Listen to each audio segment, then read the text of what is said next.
नमस्कार विद्यार्थी मित्रांनो, आपला स्वातंत्र्य लढा या आपल्या मॉड्यूल मधला आज आपण 9वं लेक्चर बघणार आहे आणि ती आहे राष्ट्रीय सभेची स्थापना। या धड्याच्या नावामध्येच तुम्हाला कळत असेल आपण कुठले कुठले पॉइंट बघणार आहे याच्यामध्ये।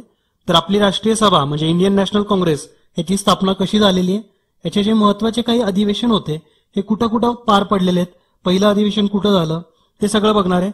त्यानंतर या राष्ट्रीय सभेमध्ये मवाळ व जहाल गट कसे फॉर्म झालेले आहेत हे सुद्धा या लेक्चरमध्ये बघू आणि त्यामध्ये कुठले कुठले नेते इन्व्हॉल्व होते हे सुद्धा बघणार आहे। हा सगळा portion exam point of view महत्त्वाचा आहे। या चॅप्टरमध्ये किंवा या धड्यामध्ये आपण फक्त एक ओव्हरव्ह्यू बघणार आहे की राष्ट्रीय सभा कशी स्थापन झाली, जे 5वीच्या पुस्तकामध्ये जे दिलेलं आहे तेवढा पोर्शन आपण कव्हर करणार आहे। याच्यामध्ये इन डिटेल आपण नंतर लेक्चर सुद्धा बघणारच आहे। ओके, चला तर मग या धड्यामध्ये काय काय दिले हे बघू। पहिल्यांदा राष्ट्रीय जागृती होऊ लागल्यामुळे भारताच्या वेगवेगळ्या प्रांतामध्ये राजकीय चळवळी सुद्धा सुरू झाल्या होत्या। त्याला अखिल भारतीय स्वरूप देण्याचे प्रयत्न त्या काळात सुरू झाले। याचाच एक प्रयत्न म्हणून इंडियन असोसिएशन या संघटनेने कोलकाता येथे एक अखिल भारतीय परिषद भरवली। या प्रयत्नातूनच आपल्याला कळलं पुढे की राष्ट्रीय सभेच्या स्थापनेची कल्पना जी आहे ही इथूनच बाहेर पडली। ओके, हे महत्त्वाचं आहे, एक्झाम मध्ये हा प्रश्न येऊन सुद्धा गेलेला आहे। इंडियन असोसिएशनचं जे अधिवेशन होतं हे खालीलपैकी कुठल्या शहरामध्ये भरलं होतं असं विचारलेलं। मग आपण याला इंडियन असोसिएशनचं जे अधिवेशन होतं तर याला आपण राष्ट्रीय सभेच्या पहिल्या अधिवेशनासोबत कम्पेअर करतो। राष्ट्रीय सभेचं जे पहिलं अधिवेशन होतं हे आपण पुढे बघणार आहे, मुंबईला झालं होतं। मग एक्झाम मध्ये तुम्ही लिहाल की इंडियन असोसिएशनचं जे अधिवेशन होतं हे मुंबईला झालं होतं, मात्र ते चुकीचं आहे। इंडियन असोसिएशनचं जे अधिवेशन होतं हे कोलकाता इथं पार पडलं होतं। ओके, पुढे बघू आपण काय काय सांगितलेलं आहे। दादाभाई नौरोजी, बदरुद्दीन तय्यबजी, फिरोजशाह मेहता इत्यादी भारतीय नेत्यांना असं वाटत होतं की ही जी आपली राष्ट्रीय चळवळ आहे ही एका राष्ट्रीय पातळीवरती जावी आणि याला एक संघटना फॉर्म व्हावी, याची एक संघटना तयार व्हावी। त्यासाठी त्यांनी एका निवृत्त ब्रिटिश अधिकाऱ्याची मदत घेतली। त्या अधिकाऱ्याचं नाव होतं सर ॲलन व्ह्यूम। तर याच्या सहकार्याने या इंडियन नॅशनल काँग्रेसची म्हणजेच भारतीय राष्ट्रीय सभेची स्थापना झाली। एक्झाम मधला हा सुद्धा एक फेवरेट क्वेश्चन आहे। असंच विचारतात की भारतीय राष्ट्रीय सभेच्या स्थापनेमध्ये खालीलपैकी कोणत्या इंग्रजी अधिकाऱ्याचा सहभाग होता किंवा कुठल्या इंग्रज अधिकाऱ्याचं सहकार्य लाभलं, तर तो होता सर ॲलन व्ह्यूम। ओके, त्यानंतर आता बघू आपण ही संघटना तर फॉर्म झाली, म्हणजे आपली ही जी राष्ट्रीय संघटना आहे ही फॉर्म झाली। याचं आता अधिवेशन कुठं झालं पहिलं, तर राष्ट्रीय सभेचे पहिले अधिवेशन हे 28 डिसेंबर 1885 रोजी मुंबई इथे भरले। दादाभाई नौरोजी, फिरोजशाह मेहता, पी रंगय्या नायडू, गोपाळ गणेश आगरकर इत्यादी मोठ्या मोठ्या नेत्यांनी याच्यामध्ये सहभाग नोंदवला। या अधिवेशनाच्या अध्यक्षपदी व्योमेशचंद्र बॅनर्जी होते। एक्झाम मधला हा सुद्धा एक फेवरेट क्वेश्चन आहे। व्योमेशचंद्र बॅनर्जी हे पहिल्या अधिवेशनाचे अध्यक्ष होते, हे लक्षात ठेवा। त्यानंतर या अधिवेशनामध्ये देशापुढील अनेक समस्यांवरती चर्चा करण्यात आली होती। यापुढील काळात राष्ट्रीय सभेची अधिवेशने प्रत्येक वर्षी वेगवेगळ्या शहरांमध्ये भरू लागली। राष्ट्रीय सभेला लोकांनी चांगलाच पाठिंबा दाखवला होता, त्याचा पाठिंबा वाढतच गेला होता। सर्व धर्मांच्या लोकांना राष्ट्रीय चळवळीत एकत्र आणण्याचा राष्ट्रीय सभेचा प्रयत्न होता। ओके, मग आता सगळे लोकांचा याला पाठिंबा वाढत होता, सगळ्या धर्माचे लोक याच्यामध्ये सहभागी होत होते। मग हे कुठेतरी इंग्रजांना खटकत होतं। मग ही जी भारतीयांची जी एकजुटी आहे ही ब्रिटिश सरकारला धोकादायक वाटत लागली। मग याच्यातूनच त्यांनी बरेचसे नियम चालू केले, बरेचसे कट कारस्थानं केली। जसं की त्यांनी एक नियम सुद्धा बनवला की जे ब्रिटिश गव्हर्नमेंटच्या अंडर काम करणारे जे भारतीय आहेत तर त्यांनी राष्ट्रीय सभेमध्ये सहभागी व्हायचं नाही, तर असं या ब्रिटिशांनी एक नियम बनवला। मुस्लिम समाजाने सुद्धा राष्ट्रीय सभेत सहभागी होणे हे त्यांच्या हितासाठी धोक्याचं आहे किंवा त्यांच्या हिताचं नाहीये असा प्रसार ब्रिटिशांनी करायला सुरुवात केली। ब्रिटिशांच्या धोरणांमुळे भारतीयांची होणारी पिळवणूक आणि त्यांचे वाढते दारिद्र्य यांवरती या राष्ट्रीय सभेने आपले लक्ष केंद्रित केले।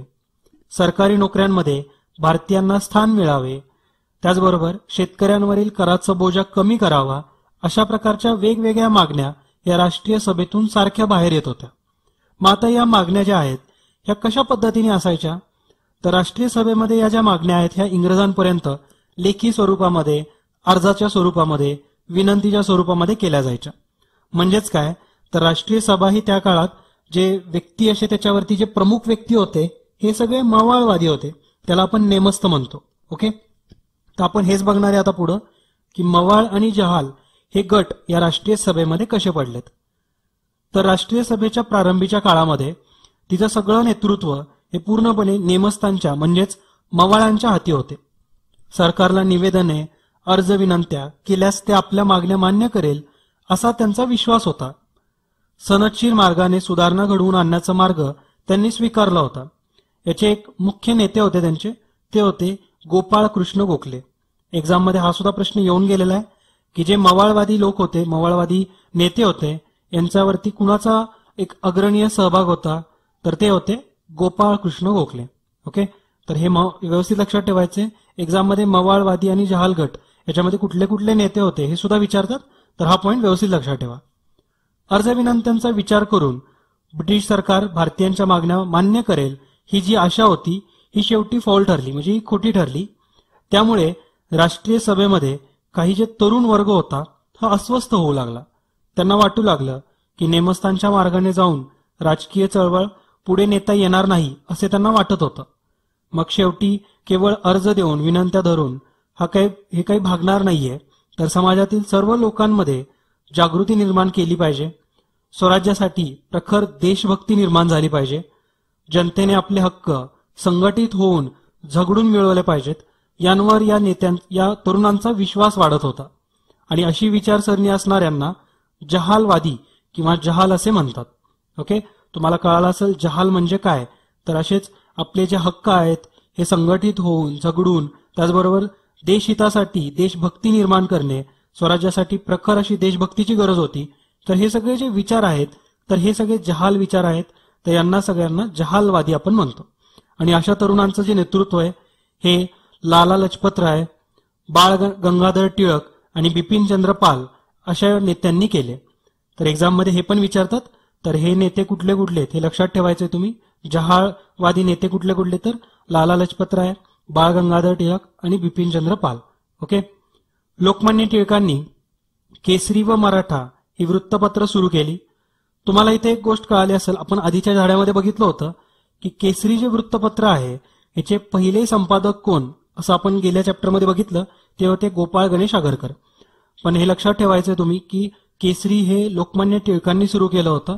गोपाळ गणेश आगरकर हे टिळकांचे खूप जवळचे मित्र होते, त्याच्यामुळे ते एक संपादक होते. ओके, केसरीचे पहिले संपादक होते ते.